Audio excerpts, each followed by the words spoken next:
community. It really brings people together.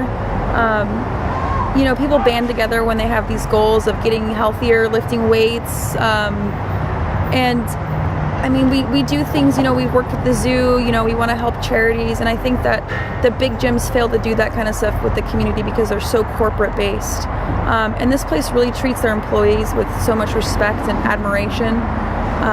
You know, and that kind of carries off into the members here. You know, people want to be here, whereas at corporate gyms, you know, you come in and you go out, people don't really get to know you. And I really feel like at, you know, gyms like this, like, we all know each other and we all respect each other. And I think that's some things that the corporate industry is missing, is that personal connection, you know, with everyone. Because I've worked for a corporation and it was awful. You know, I'm going to go on a limb and I'm going to say there's no dangers, because I compete in Olympic lifting. I actually maxed out today, and, you know, it's actually one of the safer, you know, exercises that you can do, because especially if you have a coach that knows how to teach it and if you know how to do the lifts. Now, if there's someone like that's never done it and they're throwing up 100 kilos, that's going to be a little unsafe. But if it's someone that's skilled and they've been practicing, it's as completely safe as sitting on a machine at a corporate gym. And it hits the entire body, and it's one of the best things that you can do for your workout. I live and die by Olympic lifting, and I would never go back to doing all those machines and bodybuilding type of exercises. Because we want to teach you how to use these exercises or how to use these pieces of equipment. We want to teach you how to use your body correctly without using machines. Now, with machines being safer, I guess the only reason I would say they would be safer is because they come with instructions, and they're pretty general. Like, you're sitting on a chest press machine, you would put the seat where you feel comfortable and then just press forward. Now, as simple as that may sound, the problem with that is, let's say you've got a shoulder issue and you know that your shoulder bothers you, but you are still too hard-headed, and mainly this will probably be a guy. You're going to think, oh, I'm going to jump on the shoulder machine because I really want to work my chest. And now you're sitting on this, you know, pressing machine that is putting a lot of pressure on body parts that may not be ready for that type of exercise. Whereas if you were in a gym like this, although we are using free weights, you are going to have the guidance to tell you exactly how to use this, and not just some generalization of how this exercise is supposed to be done. Everybody comes in contact with other people a lot more, and it's more of a social environment. That's what people pay for, is the social aspect of the gym, rather than just going to a larger gym with all, like, you know, the expensive machines and everything. You know, really, everything's really streamlined and sterile. They'd rather be where other people are.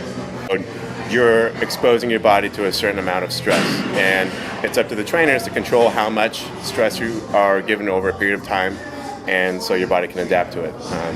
So everything you do, there should be a progression. So you would never start someone out doing max clean and jerk on day one. You would start them out doing basic things that, you know, maybe just a bodyweight squat, and then maybe a squat holding a kettlebell, or then maybe a squat with a barbell, and then loading that up, and then progressing to the next most complex movement.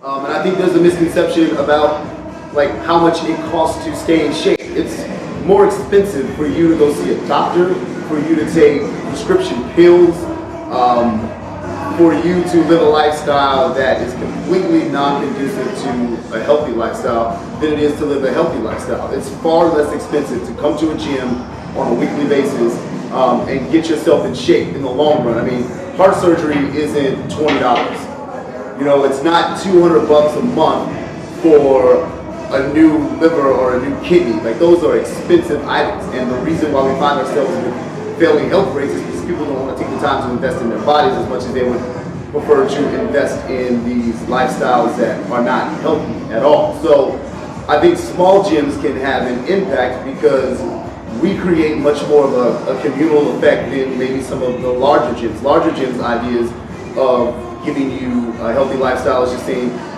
here's our gym, here's a couple of pieces of equipment, now go at it. And by that they mean, we're going to color chart everything to try to make it as simple for you as possible. Everything that's purple is going to work your legs, everything that's green is going to work your upper body. Well, I mean, that's one thing, but you're giving people a small tool and not really giving them the information on how to use this tool. Sometimes we may feel a little more comfortable trying to get people to lose weight or we're more passionate about it. Not to say that the people who work in the bigger gyms or the larger gyms aren't passionate. I just feel like some of the commercial gyms are there for a reason. They're there to turn a huge profit, and health is not really their main concern, whereas a gym like this, our main concern is your goal. My goal is your goal. If you want to lose weight, I want to help you lose weight. If you want to gain muscle, I want to help you gain muscle. If you want to be a bigger, stronger, faster athlete, well, that's my goal for you as well. And I think that that type of thinking and that type of lifestyle, or I should say encouragement towards people, is what we should be trying to get out of the gyms, and not just trying to suck as much money out of people as we can. And as long as 62% of the country is obese, there's going to be people out there that need training. So it's not like there's not a lot of people out there to train. Problem is getting people to buy into why you're in the gym. Most people think coming to the gym is for some vain reason. Well, I mean, if vanity got you in the gym, vanity got you to feel better. Vanity got you to be able to walk up a flight of stairs without being absolutely tired when you get to the top of it. And if your goal is to live longer and live healthier, why not start by joining a gym and doing something that's going to help you get to that goal? So with CrossFit, it's the community that we create. It stems from a bunch of like-minded individuals. Anybody's able to do it. There are degrees, there are levels of CrossFit. There are people that do it for a competitive, outlet, whether they be like former athletes or whatever. They find that competing in CrossFit is something that they enjoy. But the vast majority, 90% of our clients are everybody. Kids, stay-at-home moms, grandparents. It's sort of an addiction once you get into it. Sort of like a drug dealer. We give you a taste and can't live without it and come back for more. And with CrossFit though, it's sort of a sadistic thing. It beats you up in a way, in a good way. You're like, oh man, I'm out of shape. I need to keep coming back here and keep doing this. It doesn't really get easier. And what's your name? My name's Jessica. And what's your job? I'm a family nurse practitioner. I think that small gyms like this help to bring personalization into fitness. So not everybody has the same athletic background or the same fitness level or the same goals going into fitness. So I feel like places like this kind of get to know you and your fitness base and your goals and help you to achieve those goals, whatever those may be. I could say I'm a cookie cutter example of a young mom who started this gym. I lost 40 pounds in my first 3 months here, and I'm stronger now than I was when I was in high school. And I feel like I have a 62-year-old female who deadlifts as much as I do, and she started here. I think she's lost about 60 pounds since she started here. So, well, the average American, well, 1 in 3 of us are overweight, and I think it's 1 in 4 are obese. I think those are statistics now. And most of our jobs are very sedentary, so most Americans, I feel like, are overworked. We overeat, we're overstressed, and we're underslept, underrested. So I feel like for the most part, we are just getting by.